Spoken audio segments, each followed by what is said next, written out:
ó yá o àyà bẹ́lẹ̀ ó já sí ròyìn nù o ìròyìn àkọ́kọ́ tí mo mú kà fún ti àṣálẹ̀ ni mo rí gbámú nínú ẹgbẹ́ òṣèlú All Progressives Congress ní orílẹ̀-èdè wa Nàìjíríà àmọ́ ìpínlẹ̀ Niger òun náà la gbà lọ wọ́n ní ẹni tí ń ṣe àgbà ọ̀jẹ̀ nínú ẹgbẹ́ òṣèlú APC ní ìpínlẹ̀ Niger Jonathan Vatsa ní ọmọ tí ń la gbogbo òkìlọ̀ sí etí ẹni tí ń ṣe ààrẹ wa ní orílẹ̀-èdè Nàìjíríà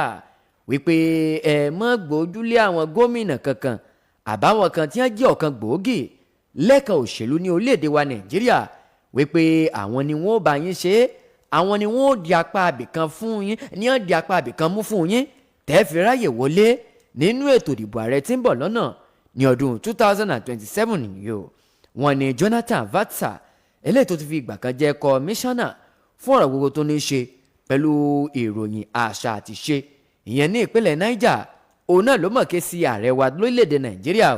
ó ní ààrẹ ṣe rí àbájáde èsì ìdìbò gómìnà eléyìí tó wáyé ní ìpínlẹ̀ Ọ̀ṣun yìí ó yẹ kí gbogbo wa kájọ kọ́gbọ́n bẹ̀ ọ́ wípé ọ̀pọ̀lọpọ̀ àwọn èèyàn tí wọ́n jẹ́ gómìnà ní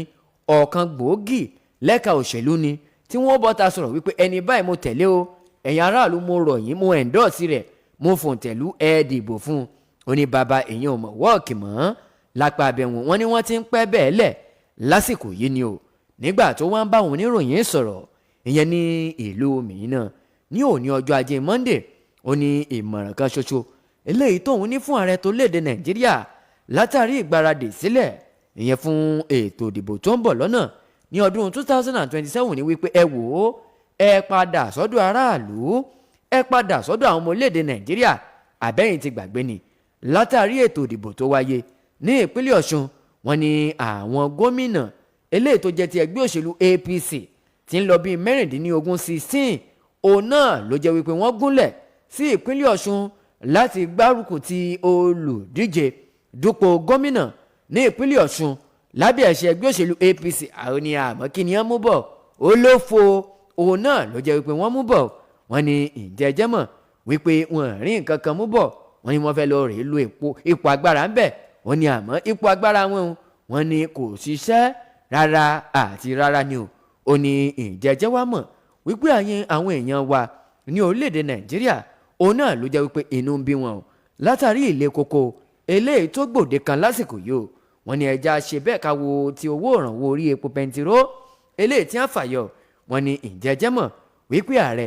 ńgbà wọn fa owó ìrànwọ́ epo pẹntiró yìí tí wọ́n fàyọ wọ́n ní owó tí ń bẹ ń bẹ wọ́n ní wọ́n bẹ̀rẹ̀ sí ní pín fún àwọn gómìnà gbogbo eléyìí tí ń bẹ ní orílẹ̀-èdè wa Nàìjíríà pé ìwọ gbà ó fi ṣiṣẹ́ ní ìpínlẹ̀ rẹ ìwọ náà gbà ó fi ṣiṣẹ́ ní ìpínlẹ̀ rẹ wọ́n ní àwọn kan wọ́n lo owó ọ̀hún lọ́nà kékeré láti fi ṣiṣẹ́ kékeré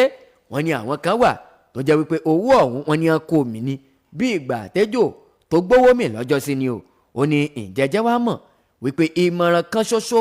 òun náà ni mo ní fún yín o ẹ má fi ti mínísítà kankan ṣe o ẹ má fi ti aṣòfin kankan ṣe o ẹ má fi ti gómìnà kankan ṣe o wọ́n ní àwọn èèyàn ò ní gbàgbọ́ nú àwọn èèyàn kankan mọ́ báyìí ó ní ẹ padà sọ́dọ̀ àwọn aráàlú ẹ padà sọ́dọ̀ àwọn ọmọ orílẹ̀-èdè Nàìjíríà ẹ mọ́ nígbàgbọ́ wípé ẹ mọ̀ honorable presenter rí òun ni ó bá mi di Ìbàdàn mọ́ ó ní ààrẹ ìyẹn ò ṣiṣẹ́ mọ́ o àwọn èèyàn ò nígbàgbọ́ mọ́ nínú ọ̀pọ̀lọpọ̀ àwọn bàbá àṣàlẹ̀ àti àwọn olóṣèlú yìí o bọ́bá ó yẹ ẹja tún lọ ó ṣe bẹ́ẹ̀ ó di ọ̀dọ̀ ẹni tó ti fi ìgbà kan jẹ́ igbákejì ààrẹ tẹ́lẹ̀ rí ní orílẹ̀-èdè wa Nàìjíríà tí wọ́n ti wá jẹ́ olùdíje dupò ààrẹ orílẹ̀-èdè yìí nínú ẹgbẹ́ òṣèlú ADC Atiku Abubakar wọ́n mọ̀ ti rọ ìjọba ti àpapọ̀ torílẹ̀-èdè Nàìjíríà wípé ẹ dákun ìkọlù eléyìí tí ń fojoojúmọ́ wáyé yìí ẹ wá nǹkan ṣe sí o ẹgbẹ́ ìgbésẹ̀ ṣé kẹ́ ẹ mọ̀ ṣe bẹ́ẹ̀ kẹ́ ẹ mọ̀ fi ọ̀rọ̀ ìbánikẹ́dùn ṣọwọ́ sáwọn èèyàn tí ìṣẹ̀lẹ̀ yìí bá ṣe bẹ́ẹ̀ tó bá ṣẹlẹ̀ sí ṣé kì í sùn yín ni ó ní ẹ wo ẹgbẹ́ ìgbésẹ̀ gbogbo ẹ̀ àbáyín kẹ́dùn yìí kọ́ làwọn èèyàn fẹ́ jẹ ẹgbẹ́ ìgbésẹ̀ lórí ìkọlù yìí o kí lóhun tó mọ̀ ṣẹlẹ̀ gangan wọ́n ní látàrí ìkọlù eléyìí tí àwọn agbébọn àdìyàmọ́ra kan tí wọ́n lọ rèé ṣe sí agbègbè Òǹgúṣí ìyẹn ní ìpínlẹ̀ Sokoto ni o tó sì jẹ́ wípé ìkọlù eléyìí tí àwọn agbébọn yìí ṣe wọ́n ní ó mú ẹ̀mí àwọn èèyàn 32 ó mú ẹ̀mí wọn lọ nígbà tí Àtíkù tó ń sọ̀rọ̀ òun di mímọ̀ ìyẹn ní òní ọjọ́ ajé Monday lójú òpó X rẹ̀ ó ní ṣódìgbà tí gbogbo àwọn èèyàn bá tó lọ tán kí ìjọba ti àpapọ̀ tó léde wa Nàìjíríà kí wọ́n tó gbé ìgbésẹ̀ lórí ọ̀rọ̀ yìí ó ní ẹ wo bí wọ́n ṣe ń ta ẹ̀jẹ̀ àwọn aláìṣẹ̀ sílẹ̀ wọ́n ní ẹ dákun ẹ jọ̀ọ́ ìjọba ẹ mọ̀mọ̀ wòran ẹ ti wá ní ìgbàgbọ́ ara ti wá tù yín wípé bó bá ti ṣẹlẹ̀ báyìí ẹ abá yín kẹ́dùn ẹ kàn bá wọn ẹ má bá wọn kẹ́dùn mọ́ ẹ gbé ìgbésẹ̀ lórí ọ̀rọ̀ ìkọlù eléyìí tí ń fìgbà gbogbo wáyé láwọn ìpínlẹ̀ kọ̀ọ̀kan ní orílẹ̀-èdè wa Nàìjíríà ńgbà Atiku Abubakar tó wọ́n tẹ̀ sọ́wọ́ wájú lọ nínú ọ̀rọ̀ rẹ̀ oníṣẹ́ rí ọ̀rọ̀ ìbánikẹ́dùn kò lè ṣe mọ́ àwọn èèyàn ò fẹ́ mọ́ àwọn èèyàn ò lè gbà á mọ́ra mọ́ wọ́n ní kàn ń kun àwọn èèyàn bí ìgbà téèyàn bá kun ẹran àti adìyẹ ni ó ní lóníwàá sọ́ọ̀sà ìjọba ti àpapọ̀ tó léde Nàìjíríà ẹ wá nǹkan ṣe sórí ọ̀rọ̀ ètò ààbò tó mẹ́ẹ̀ tí ń sọ̀rọ̀ wípé ìjọba ti àpapọ̀ tó léde Nàìjíríà ẹ gbé ìgbésẹ̀ ju kẹ́ẹ̀kan mọ́ fi ọ̀rọ̀ bánikẹ́dùn sọwọ́ sí àwọn tí ìṣẹ̀lẹ̀ kọlù tó bá wáyé ní àgbègbè wọn